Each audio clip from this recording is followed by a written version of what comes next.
नमस्कार दोस्तों, आप सभी का बहुत बहुत स्वागत करता हूं हमारे YouTube चैनल GDS नेटवर्क पर। दोस्तों, आज की इस वीडियो में हम जानने वाले हैं कि RICT डिवाइस के अति महत्वपूर्ण कीबोर्ड के बारे में, और साथ ही साथ यह भी जानने वाले हैं कि इस डिवाइस में और कौन कौन से स्पेशल बटन होते हैं और उनका क्या यूज़ होता है। तो दोस्तों, वीडियो को बिल्कुल भी स्किप ना करें और वीडियो को पूरा का पूरा अंत तक देखें, तभी आप सारी चीज़ों को एक एक फंक्शनल बटन को आसानी से और सही तरीके से समझ पाएंगे।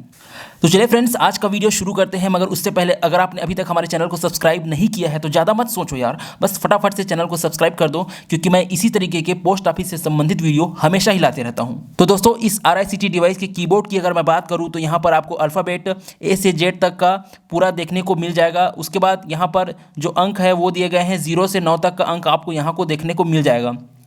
उसके बाद यहाँ पर कुछ एरो का निशान दिया है, ऊपर की तरफ, नीचे की तरफ, लेफ्ट साइड, राइट साइड। उसके बाद यहाँ पर है टैब का IN, HM, ED, इन सब बटन का क्या यूज है हम देखते हैं अभी। और उसके बाद यहाँ पर है स्पेशल क्रॉस का, फिर इस तरह से एरो का है कट करने का, और यहाँ पर है फंक्शनल बटन है ये भी, और ये भी एक फंक्शनल बटन है। तो इन सभी बटन्स का क्या यूज़ होता है पूरा का पूरा आज का वीडियो में हम बताएंगे आपको। तो चलिए दोस्तों, अब प्रैक्टिकली हम एक एक बटन को, उसका यूज़ को समझते हैं, क्या यूज़ होता है। तो चलिए दोस्तों, अब इस कीबोर्ड में प्रेजेंट स्पेशल जो बटन है उनका यूज़ समझते हैं। तो दोस्तों, यहाँ पर आपको एरो का निशान दिख रहा होगा ऊपर की ओर, और एक एरो का निशान दिख रहा है नीचे की ओर। तो दोस्तों, इसकी सहायता से हम लोग स्लाइड कर सकते हैं। जैसे कि ये जो दिख रहा है, यहाँ पर हम लोग स्लाइड करके ऊपर या नीचे आ सकते हैं, जैसे कि मैं प्रैक्टिकली करके आपको दिखाता हूँ। एक बार दोस्तों यहाँ पर टैप करना होता है। उसके बाद इस अगर मैं डाउन वाले एरो का निशान को टच करूँगा तो ये नीचे की ओर आता है। अगर ऊपर वाले निशान का ऊपर वाले एरो का यूज़ करूँ तो वो ऊपर की ओर जाता है।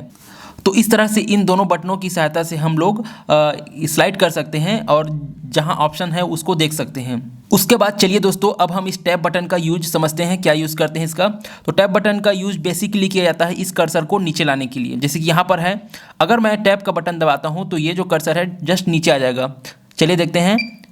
देखिए दोस्तों, इस प्रकार से कर्सर यहाँ था, अब यहाँ आ गए, तो यहाँ पर जो भी राइट करना है वो कर सकते हैं। फिर एक बार टैप करूँगा तो वो फिर नीचे चला जाएगा। देखिए इस तरह से। तो इस टैप बटन का यूज़ करके आप वो कर्सर को नीचे ला सकते हैं और जहाँ पर लिखना होगा वहाँ लिख सकते हैं। इसके बाद दोस्तों, हम लोग नीचे की ओर देखें तो यहाँ पर लेफ्ट साइड में एरो का निशान है और राइट साइड में एरो का निशान है। तो चलिए इन दोनों बटनों का अब यूज़ देख लेते हैं, किस प्रकार से इसका यूज़ किया जाता है। तो दोस्तों, यहाँ पर जैसे कि एरो देख पा रहे होंगे, अब इसी एरो को आपको यहाँ पर ले जाना है और एक कोई भी अंक डिलीट करना है। तो उसको डिलीट करने के लिए आप इस एरो की सहायता से इस कर्सर को वहाँ पर ले जा सकते हैं, जैसे कि इस प्रकार से देखिए। और जो भी अंक आपको डिलीट करना है उसको फिर डिलीट कर सकते हैं कुछ इस तरह से। और अगर चाहते हैं कि इस एरो कर्सर को फिर से यहाँ लाना है सामने लाने के लिए, तो या फिर किसी भी स्पेशल अंक पर डिलीट करना है आपको, जैसे 4 को डिलीट करना है, तो अब यहाँ पर है तो इसको राइट साइड लाने के लिए जो राइट वाले एरो है उसको दबाते हैं और इसको राइट लाते हैं, और जो भी डिलीट करना है वो डिलीट कर सकते हैं। और फिर से अगर आगे बढ़ना चाहते हैं तो इस एरो की सहायता से आगे बढ़ सकते हैं इस तरह से। इसके बाद दोस्तों, 2 स्पेशल बटन और है, जैसे कि HM और ED। तो इनका क्या यूज़ है चलिए देखते हैं। तो जैसे कि मैंने कोई अंक यहाँ पर, जैसे कि प्राइमरी अकाउंट होल्डर का नाम जो भी है, जैसा भी है, आप जहाँ पर भी यूज़ करें इसका कर सकते हैं। तो मेरे को इस कर्सर को ले जाना है डायरेक्टली कहाँ पर, यहाँ पर लेफ्ट साइड में, और कोई भी अंक लिखना है या फिर कुछ भी करना है तो इस कर्सर को यहाँ तक लाने के लिए मैं यहाँ पर HM जो कैरेक्टर है, ये बटन है, उसका यूज़ करूँगा। देखिए इस प्रकार से, यहाँ पर था वो कर्सर, वो वहाँ पर चला गया। तो वहाँ पर जो भी लिखना है वो फिर लिख सकते हैं आप, ठीक है। तो अब इसको मेरे को लाना है ठीक सामने मिलाना है, तो कहीं पर भी रहे मेरे को अगर ठीक सामने लाना है तो ये ED बटन दिख रहा है, इंड बटन, इसको क्लिक करूँगा तो ये कर्सर जो है ठीक सामने यहाँ पर आ जाएगी। उसके बाद दोस्तों देखिए, ये एरो का निशान है लेफ्ट साइड की ओर येलो कलर का। तो इसकी सहायता से हम लोग डिलीट करते हैं, कोई भी चीज़ लिखे रहते हैं उसको डिलीट करने के लिए इसका यूज़ किया जाता है। तो चलिए दोस्तों, मैं प्रेस करता हूँ, यहाँ पर जो भी लिखा है उसको डिलीट करता हूँ। कुछ इस तरह से आप उसको डिलीट कर सकते हैं दोस्तों। तो ये डिलीट करने के लिए यूज होता है बेसिकली। दोस्तों, यहाँ पर नीचे की ओर देख सकते हैं, यहाँ पर FN लिखा हुआ है। तो इस FN का यूज है, ये एक्चुअली फंक्शनल बटन है। इसकी सहायता से हम लोग किसी भी स्पेशल जो कैरेक्टर है उसको लिख सकते हैं। जैसे कि इस फंक्शन बटन का यूज़ करके अगर मैं Q को प्रेस करता हूँ तो ये डैश होगा। अगर इस फंक्शन बटन को प्रेस करके अगर मैं J को टैप करता हूँ, प्रेस करता हूँ, तो वहाँ पर कॉमा आ जाएगा। अगर इस फंक्शन बटन को प्रेस करके L को प्रेस करता हूँ तो डॉट हो जाएगा। तो इस तरह से इस फंक्शन बटन की यूज की सहायता से हम अन्य कैरेक्टर को यहाँ पर ला सकते हैं, लिख सकते हैं। दोस्तों फंक्शन बटन का यूज़ आपको मोस्टली करना ही होगा, क्योंकि यहाँ पर जैसे कि अगर आपको RPLA पॉलिसी नंबर लिखना होगा तो इस फंक्शन बटन का यूज होगा। कुछ पॉलिसी नंबर तो अंक में होते हैं, लेकिन कुछ पॉलिसी नंबर जो पुराने हैं खासकर वो होते हैं कुछ इस तरह से, जैसे कि RMP EA है ना। तो कुछ यहाँ पर आपको डेस लिखना होता है, तो उस डेस को लिखने के लिए यह फंक्शन बटन का यूज़ करते हैं, फंक्शन बटन और क्यू का यूज़ करते हैं डेस लिखने के लिए। तो चलिए मैं आपको प्रैक्टिकली करके दिखाता हूँ। जैसे कि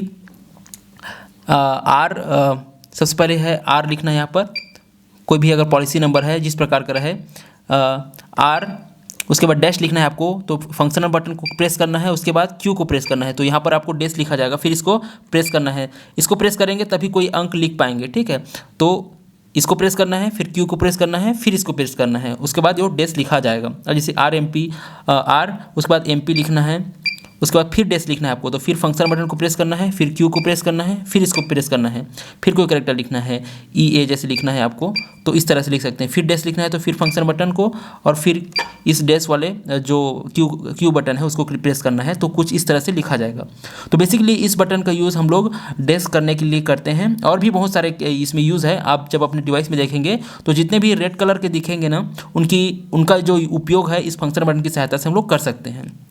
उसके बाद यहाँ पर दोस्तों एक एरो का निशान दिख रहा है ऊपर की ओर और नीले कलर का बॉक्स है, तो इसका क्या यूज है? इसका यूज़ हम लोग कर सकते हैं, जैसे कि हमें अगर @ लिखना है, हैश लिखना है, परसेंटेज लिखना है, एंड लिखना है, स्टार लिखना है, या फिर जो विस्मयादि बोधक रहता है उसको लिखने के लिए, मतलब इसमें जो 1 से 9 0 से 9 तक जितने भी अंक दिए गए हैं उसमें कुछ ना कुछ स्पेशल कैरेक्टर है, तो उन कैरेक्टर्स को लिखने के लिए इसको प्रेस करना होगा, फिर इसमें से किसी भी अंक को प्रेस करना होगा। जैसे मान लो अगर आपको कहीं पर % लिखना है तो उसके लिए क्या करना होगा, इसको एक बार प्रेस करना है, उसके बाद जैसे % किस में है, 0 से 9 तक में, तो 5 नंबर पर % का साइन है, तो % को साइन को उसको लिखने के लिए यहाँ 5 नंबर को प्रेस करना होगा, तो सिंपली वहाँ पर % लिखा जाएगा। उसके बाद अगर आपको एंड लिखना है तो यहाँ पर एंड लिखा जाएगा। उसके बाद अगर @ लिखना है तो 2 नंबर पर @ का साइन है, तो इसको प्रेस करते हैं तो @ लिखा जाएगा।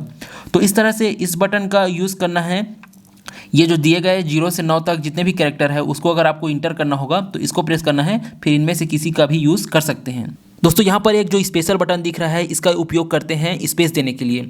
तो चलिए मैं प्रैक्टिकली आपको करके दिखाता हूँ किस प्रकार से स्पेस देते हैं। जैसे कि मेरे को लिखना है रवि कुमार, तो रवि अलग लिखना है, कुमार अलग लिखना है, तो इसको एक बार रवि लिखना है, फिर उसके बाद इसको प्रेस करना है। आप जैसे कि 2 स्पेस देना चाहते हैं 2 बार प्रेस कीजिए, 1 स्पेस देना चाहते हैं तो 1 बार प्रेस करना है। तो चलिए मैं इसको लिख कर बताता हूँ आपको, तब समझ में आएगा। तो चलिए यहाँ पर मैं लिखता हूँ रवि, उसके बाद स्पेस देना है, तो उसी बटन को प्रेस कर रहा हूँ दोस्तों, 1 और 2, तो 2 किए तो 2 बार वो स्पेस हो गया खाली। उसके बाद कुमार लिखना है तो कुमार लिख सकते हैं यहाँ पर कुमार। तो इस तरह से यहाँ पर रवि कुमार एक साथ ना होकर अलग अलग है, और ये स्पेस जो है उसी स्पेशल जो बटन है, जैसे कि यहाँ पर आप देख पा रहे होंगे, तो इसी स्पेशल बटन की सहायता से हम लोग यहाँ पर जो है स्पेस लिख सकते हैं। तो दोस्तों आप भी इसी तरह से कीबोर्ड का यूज़ करके अपने समय को बचा सकते हैं और काम को अच्छे तरीके से, बेहतर तरीके से कर सकते हैं इस डिवाइस के माध्यम से। तो दोस्तों आशा करता हूँ कि हमारी यह वीडियो आपको काफ़ी ज़्यादा पसंद आई होगी। अब आप पूरी तरीके से सीख चुके हैं कि RICT डिवाइस में जो कीबोर्ड होते हैं उसमें स्पेशल जो बटन होते हैं उनका क्या यूज़ है, उसे किस प्रकार से यूज़ किया जाता है। फिर भी अगर आपको कुछ भी डाउट है या आपके मन में कुछ भी सवाल है तो आप मुझे नीचे कमेंट कर सकते हैं और अपना जो भी सवाल है वो पूछ सकते हैं। सो आई होप वीडियो आपको काफ़ी पसंद आया होगा। अगर वीडियो आपको पसंद आया है तो लाइक का बटन जरूर दबाएं, तभी हमें पता चलेगा कि आप हमारी वीडियो को कितना पसंद करते हैं। अगर आपने अभी तक हमारे चैनल को सब्सक्राइब नहीं किया है तो ज़्यादा मत सोचो यार, बस फटाफट से चैनल को सब्सक्राइब कर दो, क्योंकि इसी तरीके के यूजफुल वीडियो मैं आपके लिए हमेशा ही लाते रहता हूँ। और साथ में बेल आइकन को भी जरूर दबा देना मेरे काबिल दोस्त, ताकि जब मैं कोई नई वीडियो डालूं तो फौरन ही उसका नोटिफिकेशन आप तक पहुँच जाए। मैं आपसे जल्द ही मिलता हूँ ऐसी ही शानदार वीडियो के साथ। तब तक के लिए आप अपना ख्याल रखें, खुश रहें। जय हिंद, जय भारत।